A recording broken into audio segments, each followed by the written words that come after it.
is pretty close to the end of day number 12. Didn't check in yesterday, but figured I'd do kind of a recap today. Yesterday I was camped at a public campground with a bunch of kids running around, and I figure that the birds in the river will make a better background noise than those kids running around yesterday. But let me see if I go back to the last time I made a video.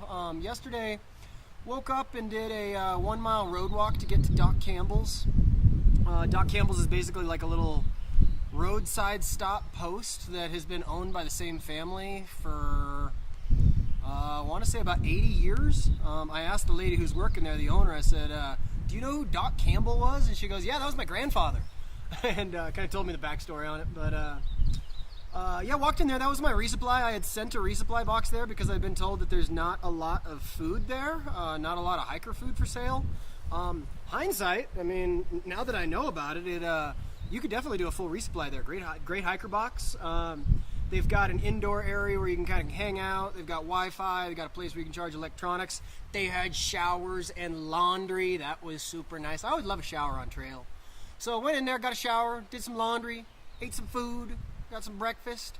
And then if you backtrack a little bit, on my way to, during that road walk on the way to Doc Campbell's, there was a hot springs, a privately owned hot springs. I want to say it was called the Gila River Hot Springs, although that might not be a good name for it because there are hot springs all over the Gila River.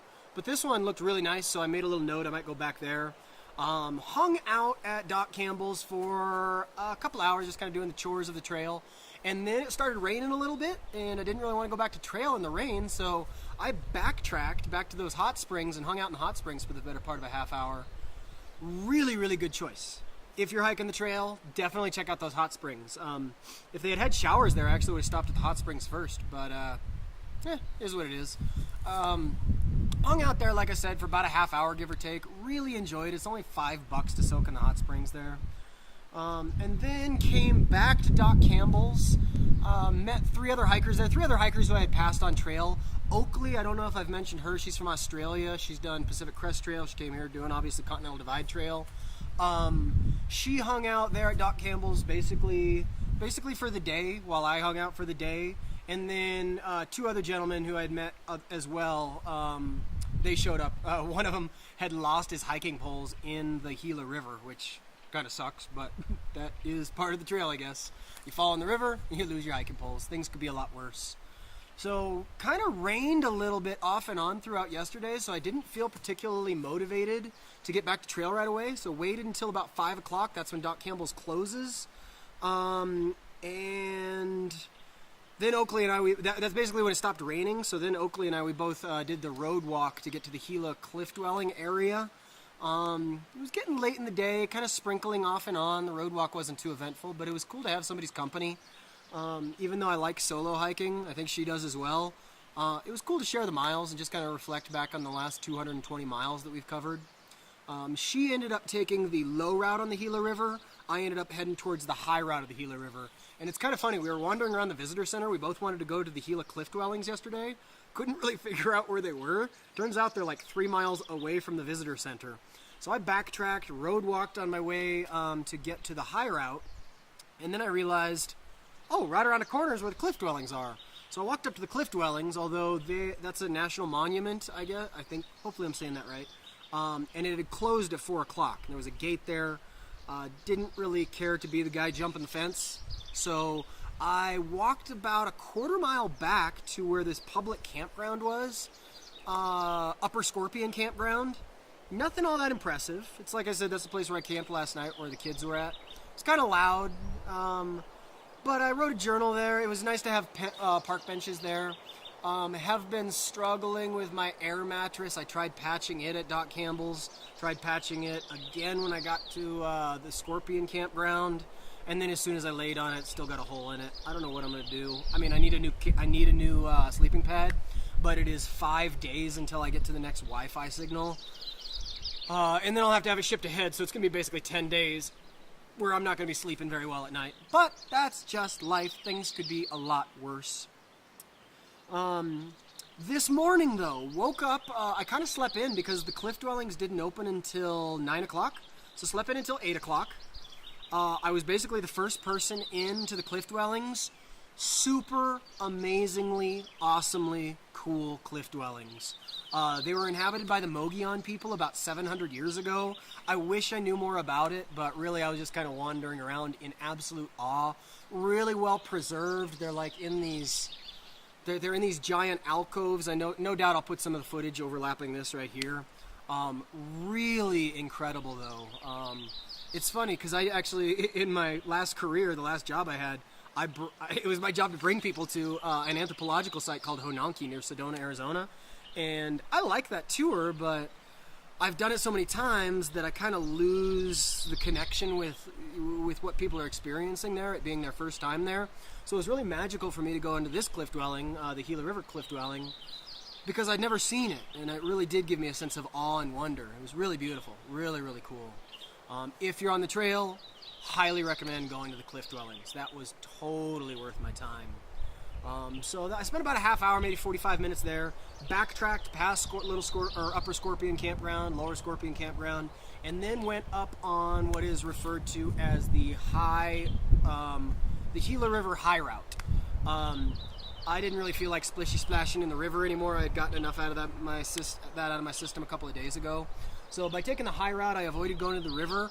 Also, beautiful trail, beautiful country all day long. I've been up to, I think the highest point was 8,350 feet, 8,350 feet. Really, really beautiful. Ponderosa pines, super reminiscent of Flagstaff, Arizona, where I lived for about 11 years. Really hard for me to believe. There was actually snow up on some of the really high elevation spots, and I met I shouldn't call them day hikers, 3 guys who were on a 5-day trip along the Gila, and they said, "Were you outside yesterday? Because we got caught in a blizzard yesterday." I go, "No, I was hanging out in Doc Campbell's drinking hot coffee." But yeah, it actually snowed, and it is May 21st. It is almost June. Hard to believe, but actually snowing up here. I didn't actually hike through any snow today because the temperatures have been pretty good. Super comfortable though. It's been like in the 70s all day long, if that, 60s and 70s. A little bit windy, but really nice temperatures. I got to a cabin somewhere around mile 15 today. There was a gal there named Barbara who was doing, I guess like a 5-day trip, a solo trip, kind of wandering around. She was super chill. We hung out. I had planned on stopping there for water, which is obviously why she was there as well. Had lunch there. She lives in Albuquerque, talked for a little bit, and then she kind of went on her way. I finished lunch, and then basically just covering miles for the rest of today. I'm stopped here right next to the Gila River.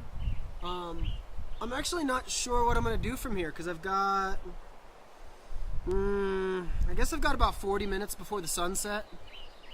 There's a really exceedingly good chance that I'm going to camp right here because from here I've got 2 options. I can take the Gila River itself, and this is like the high route and the low route cross right here. So I could take the Gila River low route, or I could cross the river and continue up the high route. I really haven't decided, but there's a really good chance just because this place is wide open and flat. There's water here. I got dinner cooking right behind the camera right now. Really good chance that I'm going to camp here tonight. But yeah, that's kind of the update. I guess if I'm going to be totally honest, dealing with a little bit of loneliness. It's somewhat funny because I've actually talked to some people today. I've had much lonelier days on the trail. But just kind of this afternoon, my head's just kind of been thinking, I don't know what I've been really thinking. A little bit of loneliness. I guess it happens on any long trail as a solo hiker. But that's kind of the pleasure of keeping a trail journal. It's kind of the pleasure of making these videos, as I know that there are people who are going to watch them and read my journals, and in that way I am sharing the experience with other people. But the best I can figure is it just kind of comes with being in such a beautiful territory alone. Like, I want to look at somebody and go, isn't this really incredibly beautiful? But when it's just me, it's, I just kind of got to go, yeah, it is really incredibly beautiful. But still loving it out here. Super grateful to be part of this experience. I'm kind of lucky that yesterday was the day with bad weather, and yesterday was the day that I just posted up in Doc Campbell's and hung out at the hot springs. So, yeah, that's kind of the update. That's where I'm at.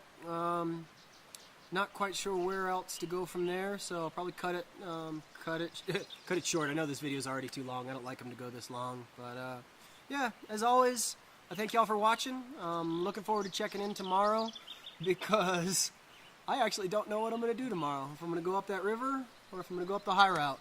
Either way, I know I'm really blessed to be out here, and I know that I'll be looking at some really beautiful territory. So I will check in again tomorrow. Thanks for watching.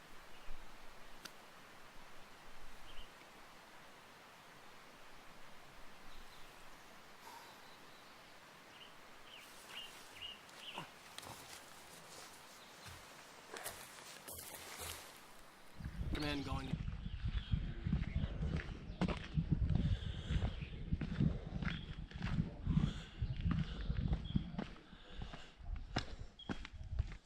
This is cool. So I think I'm on the out trail now. I gotta say, this is one of the cooler things that I've seen on the trail. Super glad that I've kind of changed the way that I hike. Oh wow, look at this. Huh. Wow. Used to be I was all on my through hikes, I was always about go, go, go, get to your destination, go, go, go, conquer the trail. I don't feel that way anymore. This really feels like a way to explore. It's honestly overwhelming. I'm really glad I took the time to do this. Not just the hike, but to come in here. It cost a little bit of money, 10 bucks, really nothing. And I could have been making miles, but this is way cooler than the need to make miles.